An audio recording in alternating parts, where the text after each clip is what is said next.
Hello everyone, welcome to the learning nest by Swati. अगर आप exam की प्रिपरेशन कर रहे हो या बस इंडिया के सुप्रीम लॉ को समझना चाहते हो तो ये वीडियो आपके लिए है। आज हम बात करेंगे इंडियन कॉन्स्टिट्यूशन एंड एडमिनिस्ट्रेशन के इम्पोर्टेंट शॉर्ट क्वेश्चंस की, जो कि 2 मार्क्स के क्वेश्चंस है। सबसे पहले हमारे पास आता है यूनिट 1। यूनिट 1 की अगर हम बात करते हैं तो सबसे पहला क्वेश्चन आता है, व्हाट इज अ कॉन्स्टिट्यूशन? संविधान क्या है? संविधान को हम सुप्रीम लॉ ऑफ कंट्री कहते हैं। इसमें हमको पता चलता है कि जो गवर्नमेंट है उनको क्या क्या पावर दी गई है और जो सिटीजन्स है उनके पास क्या क्या राइट्स है। ठीक है, उसके बाद में हम बात करते हैं कॉन्स्टिट्यूएंट असेंबली क्या है।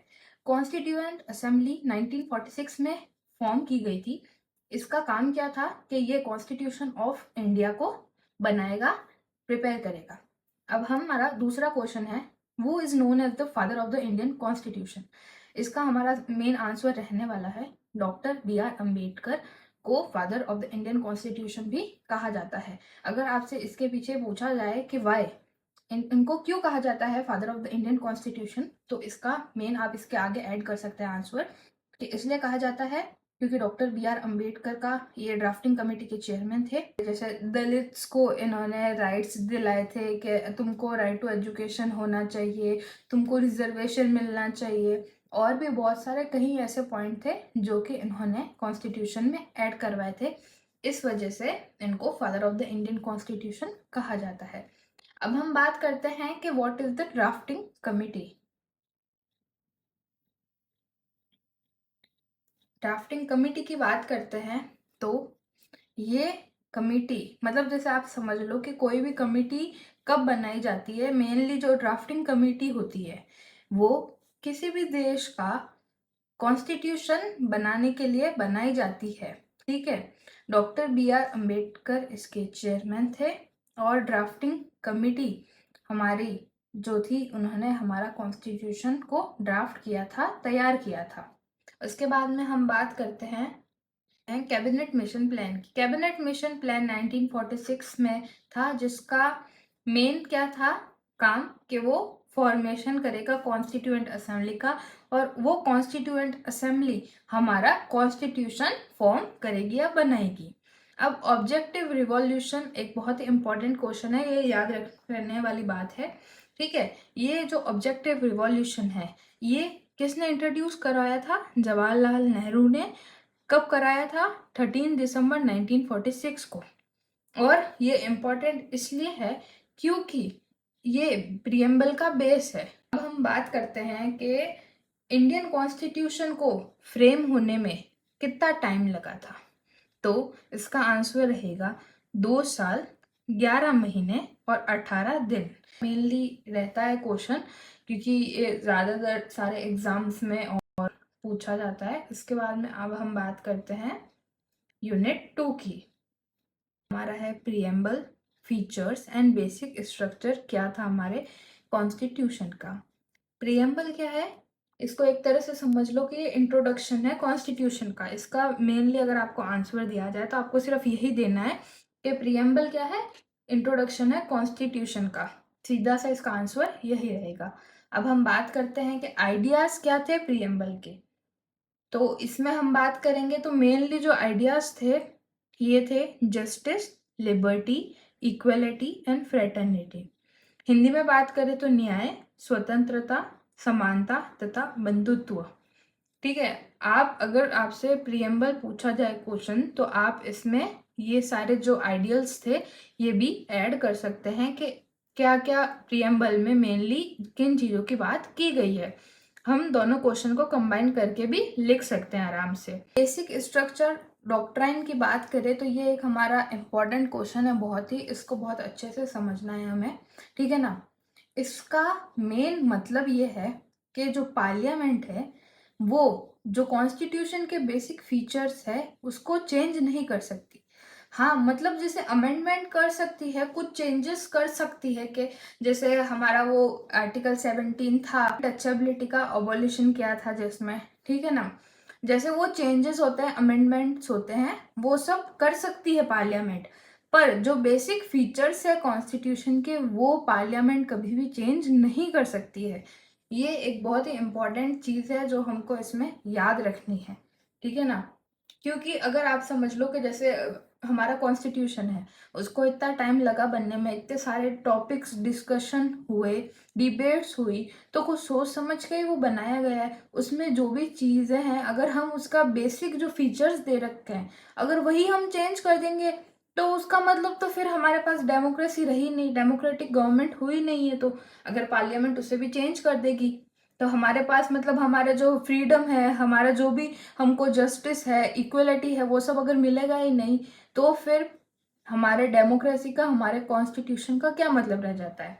ठीक है, तो एक ये मेन है बेसिक स्ट्रक्चर डॉक्ट्राइन, ये थोड़ा याद रखने जैसा है। अब हम बात करेंगे 4 फीचर्स ऑफ इंडियन कॉन्स्टिट्यूशन की, मतलब भारत संविधान की कोई 4 विशेषताएं बतानी है। ये क्वेश्चन हम लॉन्ग में भी डिस्कस करेंगे, इसका अलग से 12 मार्क्स का क्वेश्चन मैं आपको उसकी भी वीडियो प्रोवाइड करूंगी। अभी तो हम इसको शॉर्ट में समझ लेते हैं। सबसे पहले तो हमारा कॉन्स्टिट्यूशन रिटन कॉन्स्टिट्यूशन है, मतलब लिखा हुआ कॉन्स्टिट्यूशन है। ऐसा नहीं है कि सिर्फ लोग इसकी बातें करते हैं या सिर्फ बोलने में है कि हाँ ये बात है वो बात है।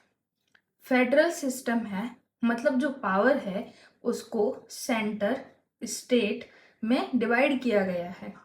और पार्लियामेंट्री गवर्नमेंट की बात करें हम, तो इसका मतलब ये है कि कैसे जो हमारे लीडर्स है, मतलब हम पीपल है, वो रिप्रेजेंटेटिव को चूज करेंगे। रिप्रेजेंटेटिव्स जो पार्लियामेंट में होंगे, ठीक है, उनमें जो मेजोरिटी होगी, ठीक है, वो पार्टी विन करती है और उनमें से एक प्राइम मिनिस्टर को चूज किया जाता है। ऐसे ही जो चूज होते हैं पीपल, जो हमारे रिप्रेजेंटेटिव चूज होते हैं लीडर, उनको पार्लियामेंट्री गवर्नमेंट बोला जाता है। इंडिया में फेडरल और पार्लियामेंट्री दोनों है, ठीक है। अब हम फंडामेंटल राइट्स की बात करते हैं, तो ये बेसिक राइट्स होते हैं जो कि सिटीजन्स को प्रोवाइड किए जाते हैं। अब हम बात करते हैं इंडियन कॉन्स्टिट्यूशन को लॉन्गेस्ट रिटन कॉन्स्टिट्यूशन क्यों कहा जाता है। इंडियन कॉन्स्टिट्यूशन को लॉन्गेस्ट रिटन कॉन्स्टिट्यूशन इसलिए कहा जाता है क्योंकि उसमें बहुत सारे आर्टिकल, शेड्यूल्स और प्रोविजंस बहुत ही डिटेल में बताए गए हैं और वो भी लिखे गए हैं, ठीक है ना। इंडियन कॉन्स्टिट्यूशन कॉम्बिनेशन है बहुत सारे जो कॉन्स्टिट्यूशंस थे पहले उन सब का। ऐसा इसलिए है क्योंकि इंडिया में एक तरह का कॉन्स्टिट्यूशन अडॉप्ट नहीं कर सकते थे उस टाइम, क्योंकि हमारे डाइवर्सिटी इतनी थी, इतने सारे अलग अलग रिलीजन के लोग थे, अलग अलग लैंग्वेजेस बोलने वाले लोग थे। अगर हम एक ही कॉन्स्टिट्यूशन अडॉप्ट कर लेते तो उसमें चांसेस थे कि लोगों को फ्रीडम नहीं मिलती, उनको इंडिपेंडेंस पूरी नहीं मिल पाती, बहुत लोगों के बीच में इनइक्वालिटीज रहती। इसलिए हमारे इंडियन कॉन्स्टिट्यूशन को लॉन्गेस्ट रिटन कॉन्स्टिट्यूशन कहा जाता है। अब हम सोवर्न स्टेट की बात करें तो इसका सीधा सा मतलब ये है कि हमारा स्टेट या हमारी जो कंट्री है वो फ्री है, किसी भी और फॉरेन कंट्रोल नहीं है उसके ऊपर, और वो खुद के डिसीजंस खुद लेती है। उसके बाद हम बात करते हैं सेक्युलरिज्म की। धर्म निरपेक्षता क्या है। सेक्युलरिज्म का मतलब होता है कि जो हमारा स्टेट है वो सारे रिलीजन को इक्वली ट्रीट करेगा, कोई डिस्क्रिमिनेशन नहीं होगा रिलीजन के बेसिस पे, लैंग्वेज के बेसिस पे, सारे रिलीजन को इक्वल ट्रीट किया जाएगा। यूनिट थर्ड है हमारा फंडामेंटल राइट्स। डीपीएसपी मतलब directive principles of state policy and fundamental duties. अब फंडामेंटल राइट्स की बात करें तो मैंने अभी आपको पहले जो फीचर था हमारा कॉन्स्टिट्यूशन वाले में, उसमें बताया था कि फंडामेंटल राइट बेसिक राइट होते हैं जो कि हर सिटीजन्स को मिलते हैं कॉन्स्टिट्यूशन से, ठीक है। कॉन्स्टिट्यूशन हमको ये राइट्स प्रोवाइड करता है, ये हर सिटीजन्स के पास होते हैं, बेसिक राइट होता है ये। अब हम बात करते हैं फंडामेंटल राइट्स कितने होते हैं। हमारे इंडियन कॉन्स्टिट्यूशन में टोटल 6 फंडामेंटल राइट्स दिए गए हैं। अब हम बात करते हैं हमारे directive principle of state policy. Directive principle of state policy क्या है। ये गाइडलाइंस है गवर्नमेंट के लिए, जिससे कि वो लोग सामाजिक और आर्थिक न्याय मतलब social and economic justice people को दे सके। अब फंडामेंटल ड्यूटीज की बात करते हैं तो फंडामेंटल ड्यूटीज मॉरल ड्यूटीज होती है, हर एक नागरिक को कर्तव्य है जो पूरा करना पड़ता है। अब हम बात करेंगे फंडामेंटल ड्यूटीज कितनी है, तो हमारे फंडामेंटल ड्यूटीज टोटल 11 है।